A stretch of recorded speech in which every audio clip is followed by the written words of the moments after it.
Hey folks, Sean here, and in this episode I want to talk to you about what to do if in the event you get some emotionally charged negative feedback through your support channel like I did last night.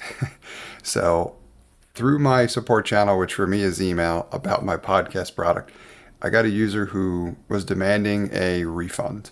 They were demanding a refund because there was apparently a part or a piece of the functionality they were using related to my product that they said was, quote, horrible. Now, I'm laughing because of the emotionally charged nature to the language used, but make no mistake, I am appreciative for the feedback. And in fact, part of the lesson in this episode is I want you to look for emotionally charged feedback from the users of your product. Why? It's because it's a great opportunity to learn more, because it's not all of what they shared. They also shared the fact that they had found a better option and were already ready to switch and all kinds of stuff. Now, who knows whether or not all of that is true, but I'm going to take them at their word and respond in kind by asking a few questions. And this is the opportunity here. We want as much feedback as we can get, positive, negative, whatever, but regardless, there's constructive criticism everywhere. It's just you might have to look between the lines in order to see it. So if your users are freaking out or whatever they're sending you is emotionally charged, just after you have an initial reaction, right? Don't panic, because if this is one user or the occasional user, that's honestly to be expected, especially as your product grows in terms of how many users you have in your B2B SaaS application.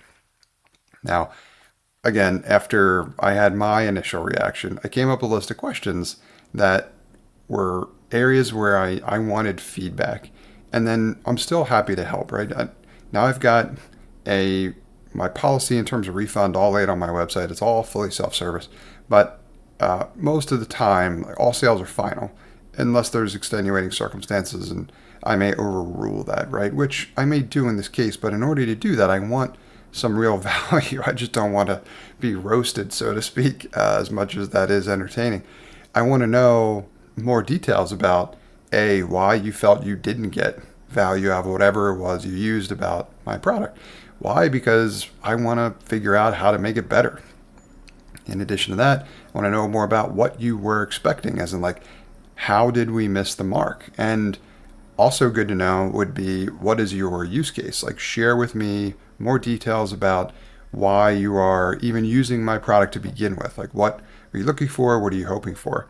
And then, especially if they make an indication that they found another solution or they're going to try a different product or whatever, I want to know more about that too, because that should influence who we ultimately consider to be our competition, right?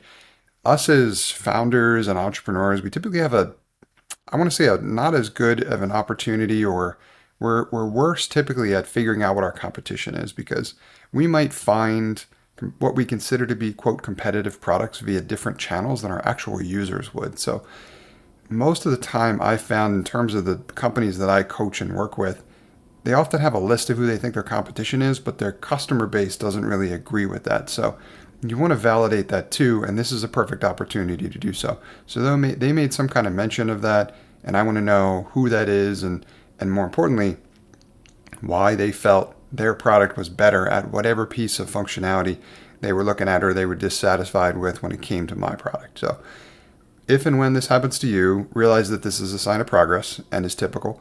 And then the reaction that I would encourage is for you to try to get whatever kind of feedback you can that you think will be the most helpful in figuring out how to make your product better.